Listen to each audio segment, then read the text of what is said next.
3 weeks. 3 weeks since the first child vanished. You know how small towns are. When 10-year-old Ilara didn't come home for dinner, everyone knew within an hour. Most assumed she was at a friend's house, simply lost track of time. But as the sun dipped below the horizon and panic gripped her parents, people started to take notice. By the next morning, the entire town was alerted, and half its population was out searching. Within 2 days, they'd scoured every inch of the surrounding woods, fields, and parks. Every storm drain, culvert, and open well had been checked. Every abandoned building, barn, and house inspected. Yet, little Ilara remained missing.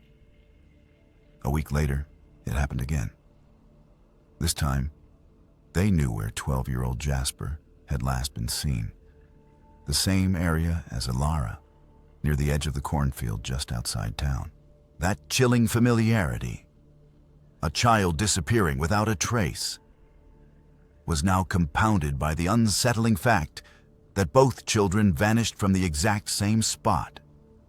Parents were frantic. People who never locked their doors now barricaded their homes, arming themselves with weapons they'd owned for years but never loaded. Conversations with strangers shifted from pleasantries to open accusations and suspicion. Escorting children directly from school to home became routine. Social gatherings ceased almost entirely. When a third child vanished a week after Jasper, no one needed to ask where she'd been last seen. We all knew. That knowledge gnawed at my instincts, twisting my gut each morning as I drove to work, passing the deceptively bucolic field. Even in the mid-morning warmth of the rising sun, I shivered, sensing its muted swaying and hidden secrets. The yellow crime scene tape offered little comfort, a minuscule barrier against the unknown. The press descended upon our little town like vultures, drawn by the missing children and the scent of a sensational story. They peppered us with inane questions, shoving cameras into the faces of distraught parents. As the public information officer, it fell to me to provide updates, but I had little to offer. No leads, no suspects, no rational explanations. Briefings at the department grew increasingly heated and stressful. Our department was ill-equipped for this. We had only 2 detectives, a few patrol officers, and myself. We brought in search and rescue dogs and consulted with more experienced agencies, yet found not a single piece of evidence. It was as if the children had been plucked from existence. I personally interviewed all the parents, searching for a connection, a clue. The only common thread was that damned cornfield. It made no sense. It was just a field, the same field that had been there for generations, planted with corn every year. The kids knew not to wander too far into it. Still, 3 children were missing, and the only certainty was the growing pit of anxiety and fear in my gut.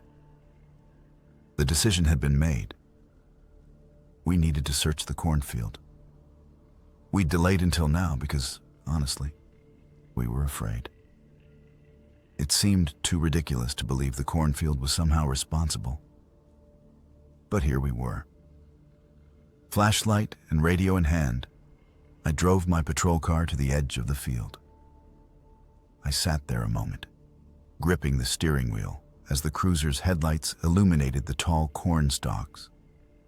Long shadows stretching into the field as the cool evening air settled and the sky darkened with the setting sun. Taking a deep breath, I killed the engine and stepped out, switching on my flashlight and radio slung tightly across my chest. "Right, I'm going in," I said. This was it. Time to confront what had been haunting our town, robbing us of our innocence. No matter what, I thought I was ready. "Roger that, Alex," the dispatcher's voice responded. "Be careful in there. We're all with you." I grunted an acknowledgement and ducked my head, stepping over the threshold into the field. The corn was taller than me. The broad, waxy leaves ticked against my uniform as they swayed gently in the evening breeze. I shone my flashlight along the ground, careful where I stepped. Something about this felt unnervingly wrong, though I couldn't pinpoint it.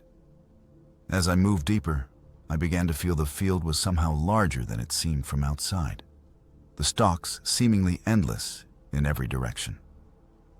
"Heading in deeper," I said into my radio.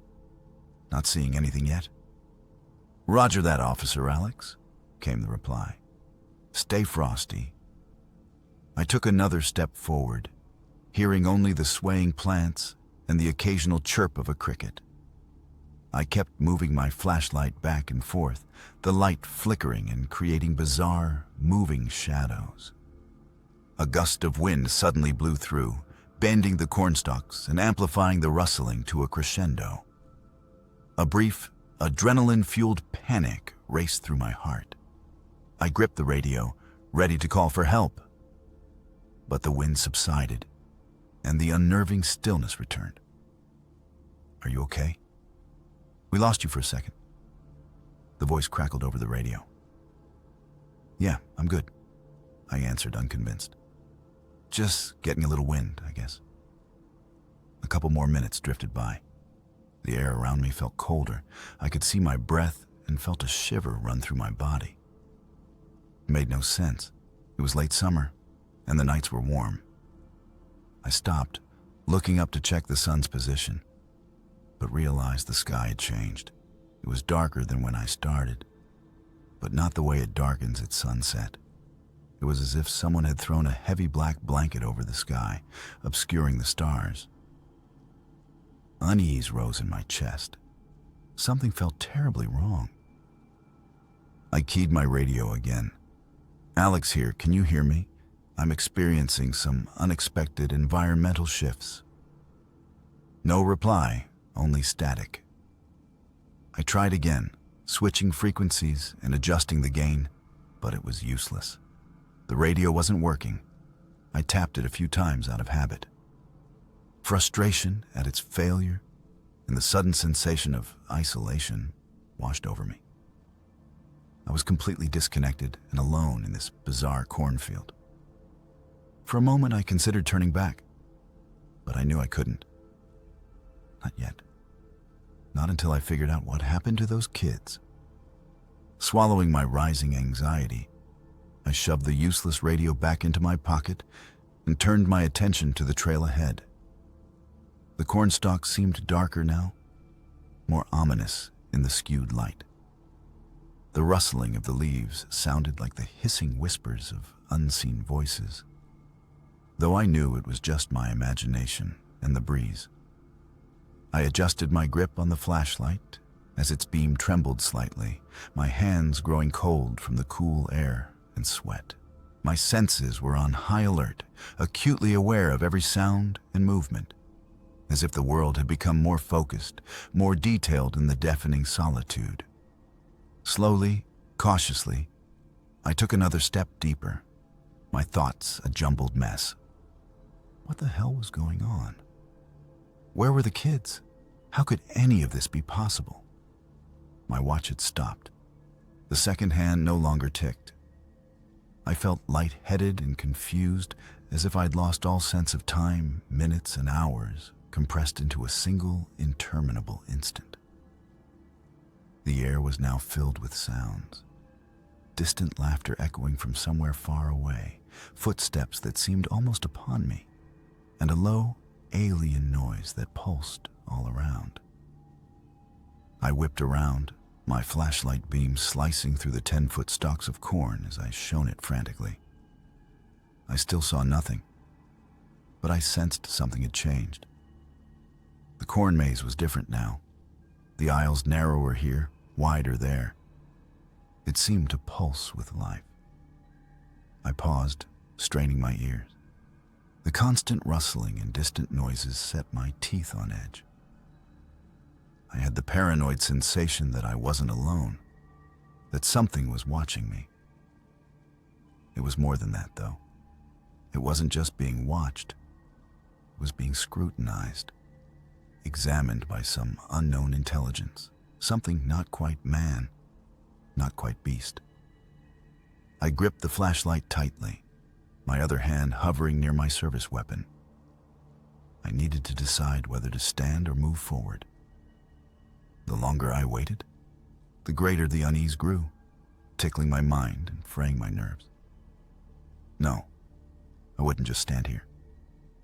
I'd move on. I took another step forward, careful and deliberate, deeper into the ever-shifting labyrinth. The flashlight beam swept ahead, but seemed less bright, as though the darkness here were somehow denser, more complete. My booted feet tromped heavily upon the dried dirt, my breath curling in misty tendrils in the chill air. With each passing minute, the temperature seemed to drop further, even as my heart pounded. Every unexpected rustle set my frayed nerves on edge, and I constantly cast fearful glances over my shoulder, half expecting some nightmare to close in behind me. And then, as I pushed through another row of stalks, it was suddenly there, in front of me. I almost stumbled into it, my flashlight aimed at the ground. It was a great archway, constructed of thick roots somehow grown and woven together to form a massive structure. The rest was made of the same dark, loamy soil as the walls and floor of the maze. I didn't need to be an empath to feel the malevolence radiating from it, pulsing like a warning beacon intended to turn away any would-be explorers. But I had no choice. I needed to find the missing kids, and if this was how they came, this was how I needed to go. Taking a deep breath, gripping my flashlight even tighter, I stepped forward and entered the arch. As I stepped through, the environment changed abruptly. The cornfield was gone. I was standing in a place I'd never seen before. The sky above wasn't a sky, but a churning black and gray mass of clouds, or some sort of liquid substance. Just looking at it made me nauseous, and I quickly averted my gaze. The ground had a strange, fleshy feel to it, soft and spongy like decaying meat, and it gave slightly under my weight. I battled back the revulsion that climbed up my throat. The air was heavy and cloying, filled with a gagging scent of decay, like something long dead and forgotten. Underlying that was the almost subconsciously recognizable, nose-wrinkling smell of acute terror. The atmosphere was so thick and humid it felt like I could reach out and grab handfuls of it. I paused, taking it all in. Before me stood the thing that called itself the Keeper. It was difficult to describe its appearance. It seemed to constantly shift and flow, never settling on a single form, yet somehow managing to appear threatening in each. It was like a shadow given life and substance, and I could almost feel the light being drawn into its blackness. There was an unmistakable feeling of evil that emanated from it, as if it were the very manifestation of the fear and hopelessness that permeated the atmosphere.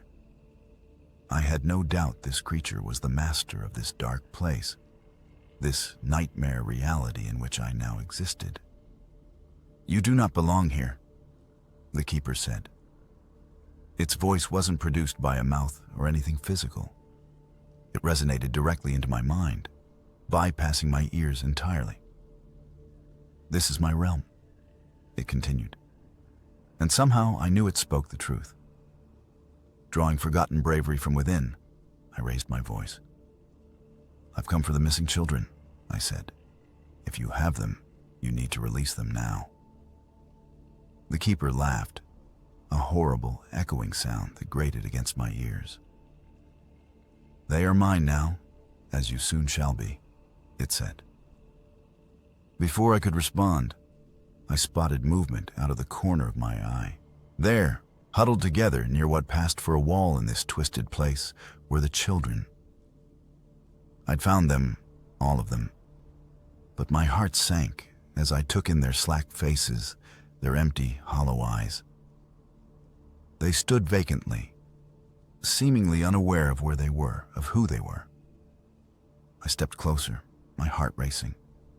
The air here felt colder, chilled. "Hello? Can you hear me?" I asked. None of them reacted. Their faces showed no recognition.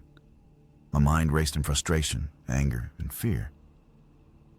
I needed to get the kids out of here, but I didn't know how. The keeper stood before me, shifting like an organic vortex of shadowy tendrils.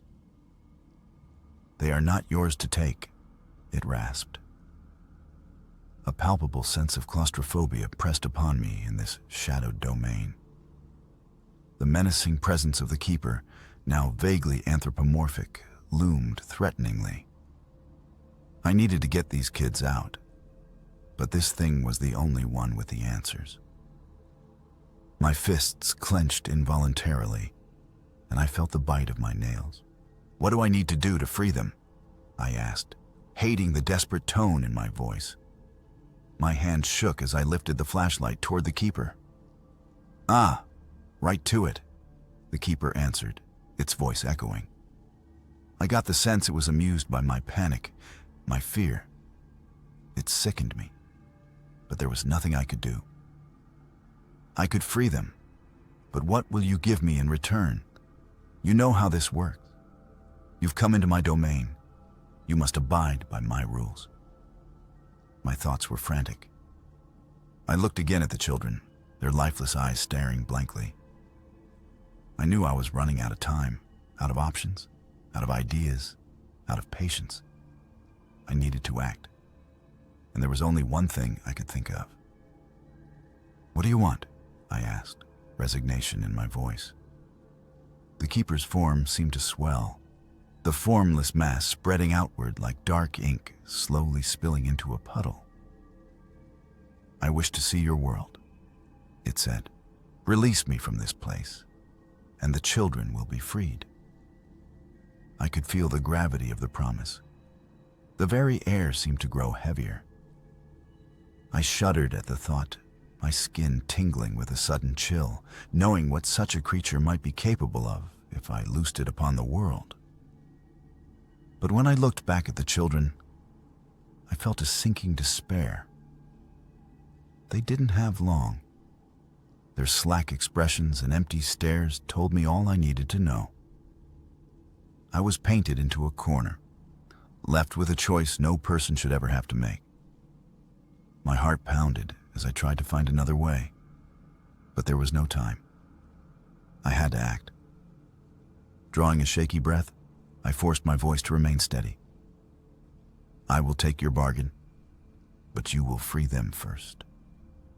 The keeper made a sound I realized was laughter, but this time it wasn't tainted with cold mockery. It sounded victorious, triumphant, echoing in the space around us.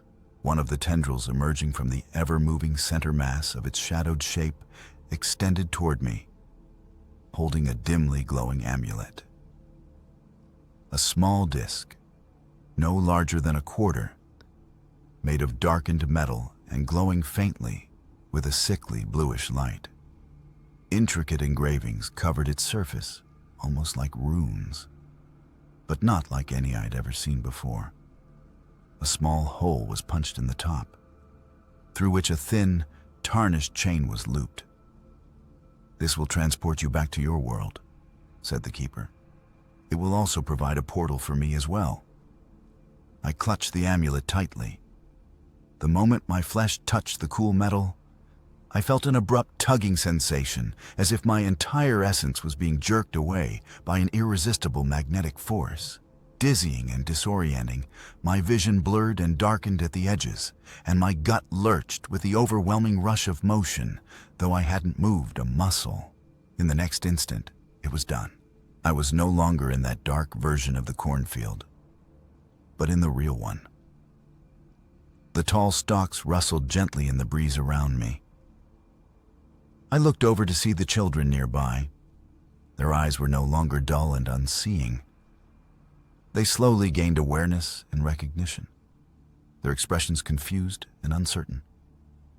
One of them, the same one who had spoken before, asked, "Is it over?" His voice trembled, unconvinced, filled with fear and doubt. "Yes," I answered, trying to sound comforting. "We're safe. We're back. We're out of that hellish place.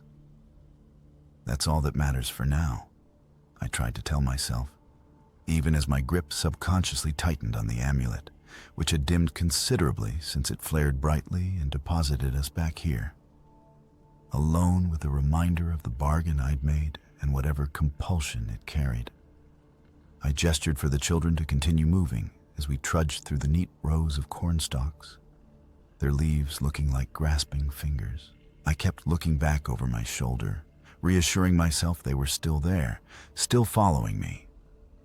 I could see the deadened horror in their faces, their wide eyes unmoving except to blink occasionally as they lurched forward, step by step, almost mechanically. At last, we reached the edge of the cornfield and stepped out onto the road where I'd left my patrol car. I unlocked the doors and retrieved a few bottles of water from the rear seat, passing them out to the children, who accepted them with shaking hands as they struggled to unscrew the caps. "I'm going to call this in," I said, noticing my radio had inexplicably returned to functionality. "Just hang out here by the car, okay?" They nodded silently as I turned away, giving them space as I contacted the station, letting them know I'd located the missing children and requesting medical support. While my voice was calm, my insides were anything but. It didn't take long for the ambulance to arrive, lights flashing as they pulled to a stop beside my cruiser. The paramedics set to work immediately, examining and questioning the children, shining small penlights into their eyes as I provided answers to the officers who tagged along. Yes, I found the children in the cornfield. No, I didn't see anyone else around. Yes, they needed to be transported to the hospital for a full examination. No, I didn't provide any details about the parallel realm, the keeper, or the bargain I'd struck. Those were things I needed to live with myself. Once I'd confirmed the kids were on their way to the hospital, I climbed back into my patrol car, my hands trembling as I fumbled the key into the ignition. I took a few deep breaths, trying to calm myself. It was done. I'd rescued the kids. But the amulet, still lying in my jacket pocket, felt like it weighed 100 pounds. I could feel its presence, as if it were a living thing, constantly reminding me of the bargain I'd made, of the evil I'd granted free passage into our world. I returned to the station, my head spinning with thoughts. I still had to file reports, speak with the parents, and deal with the administrative details. In some ways, the tedium of paperwork was comforting, but it was always there, lurking beneath the surface, the fear of what I'd done. As I entered the station, my captain was there, waiting, clapping me on the back, telling me what a great job I'd done, how I was a hero. I should have felt good, proud and happy, but all I felt was the weight on my shoulders, the worry of what was to come. As I sat to write my reports, I couldn't shake the nagging feeling that this wasn't over. The children were no longer in immediate danger. But what was the cost? I absently toyed with the amulet, pulling it from my pocket and examining it before sighing and setting it aside on the desk. I shook my head, trying to dismiss the dark thoughts. The crisis had passed, I told myself. But the hollow reassurance did nothing to ease the sinking dread in my gut. It had been a few weeks since I'd returned to active duty. But something was wrong. Right now, I was parked in my patrol car on the outskirts of town, near one of the wooded areas. Life seemed to have returned to normal, at least on the surface. I watched parents walking their children to school, shopkeepers preparing to open for the day, joggers keeping their morning rituals. But there was an underlying tension I could almost taste in the air. Back at the station, my fellow officers were unusually on edge, snapping at the smallest annoyances. It was like everyone knew something was wrong, but couldn't quite figure out what. At first, the reports trickling in didn't seem related. Mr. Harrison's German Shepherd had gone missing. A group of teenagers reported seeing strange, inhumanly elongated shadows moving in the park. Each alone could be easily dismissed, but together they formed a picture that set my teeth on edge. Sitting at my desk, I pored over the case files, searching for a hint, a pattern that might suggest the presence of the keeper. My fellow officers thought I was just being paranoid. They didn't understand that my shaking hands and sweating brow weren't from too much coffee, but from the insidious dread that grew in my belly with each passing day. I began plotting the various reports on a map of the town, where the dog was last seen, where the teenagers had been when they saw the unsettling shadows. One by one, I placed the colored pins into the map. When I was done, I leaned back and realized with horror that they formed an almost perfect edge, like a boundary. Another chill ran through me, and my hands began trembling again. Could this be an area marked by the keeper? My mouth went dry at the thought. Each night, I lay in bed praying the sun would come up tomorrow, and all this dread would have been for nothing. But every morning brought more reports, more pins on my maps, more pieces to the puzzle I feared I was assembling. The knot in my stomach seemed to grow with every report, as if it were pulling me closer and closer to some confrontation with what I'd set free. In the dark of night, I found myself returning to the drawer where I'd hidden the amulet. Occasionally, I'd take it out and hold it, feeling its bulk and pondering its terrible purpose. The glow from it had diminished, but not entirely. The mood around the station had continued to darken. My fellow officers were taking the reports more seriously now. People were starting to ask questions, to wonder what the hell was going on. I'd heard discussions about calling in specialists or raising this to a higher level of concern. But I knew the answer lay with me. With the amulet, I had no concrete evidence that any of this could be attributed to the keeper. But I sensed the connections, somehow tying back to the choice I made in that other place, that shadowed world. I didn't think anyone else could help me with this. My instinct told me this was something only I could deal with. The sense of foreboding had become more than an emotion. It was a tangible part of my daily existence, ever since I made that bargain. That's the end of today's story. I hope you loved it as much as I did. Have you ever went through something similar? Drop your story in the comments, like and subscribe for new videos every day, and to support our journey. See you back here soon.